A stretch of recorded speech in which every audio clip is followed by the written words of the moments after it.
महाराष्ट्र वेगाने प्रगतीच करतो आहे, मात्र राजकीय संस्कृती जी महाराष्ट्रातली आहे त्याच्यावर पुनर्विचार करण्याची गरज ही सर्व पक्षांना आहे। महाराष्ट्रातलं जे राजकीय वातावरण होतं ते आपल्याला योग्य कसं करता येईल याचा प्रयत्न आपण केला पाहिजे। मी शपथविधीच्या निमित्ताने माननीय पवार साहेब असतील, माननीय उद्धवजी ठाकरे असतील, माननीय सुशीलकुमार शिंदेजी असतील, माननीय पृथ्वीराज चव्हाण साहेब असतील किंवा सन्माननीय राज ठाकरे साहेब असतील, अशा सगळ्या प्रमुख लोकांना त्या ठिकाणी स्वतः फोन करून त्यांना निमंत्रण दिलं। त्यातल्या प्रत्येकाने माझं अभिनंदन केलं, मला शुभेच्छा दिल्या। काही व्यक्तिगत कारणाने ती लोक येऊ शकले नाहीत, पण त्यांनी शुभेच्छा दिल्या।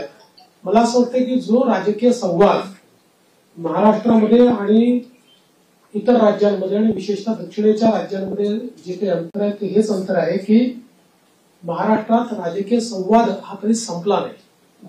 आपण अनेक राज्यांमध्ये असं बघतो की दोन पक्षांमध्ये किंवा दोन नेत्यांमध्ये इतका विसंवाद असतो की हिंदीमध्ये ज्याला खून के प्यासे म्हणतो अशा प्रकारची परिस्थिती आपल्याला पाहायला मिळते की महाराष्ट्रात नव्हती, आजही नाही आणि ती पुढे राहू नये हा माझा प्रयत्न असेल।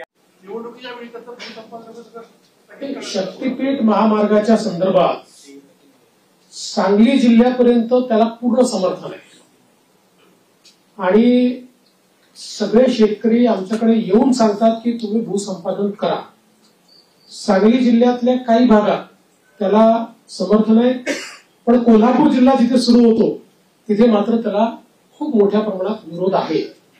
आणि आम्ही ज्यावेळी समृद्धी महामार्ग केला त्यावेळी आम्ही विरोध पत्करून नाही केला, लोकांना समजावून केला।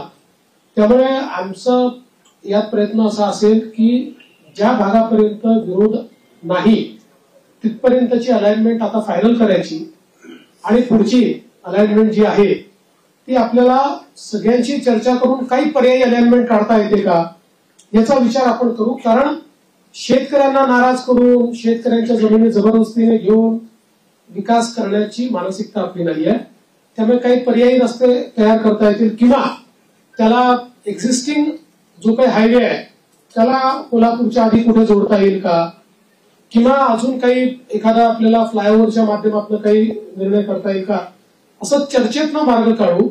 पण मला असं वाटतं की सांगली जिल्ह्यापर्यंत तर शक्तीपीठ महामार्गाला मोठ्या प्रमाणात समर्थन आहे आणि माझा या महामार्गावर एकाच कारणाकरता थोडासा जोर आहे की जसं समृद्धी महामार्गामुळे विदर्भ आणि मराठवाड्यातले विशेषतः संभाजीनगर आणि जालना जिल्ह्याचं चित्र बदललं। म्हणजे आता महाराष्ट्राचं न्यू इंडस्ट्री मॅग्नेट हे पुण्यावरनं हळूहळू पुण्यात शिफ्ट होणारच नाही, पण आता त्याचा विस्तार आपल्याला संभाजीनगर आणि जालन्याला होताना दिसतोय।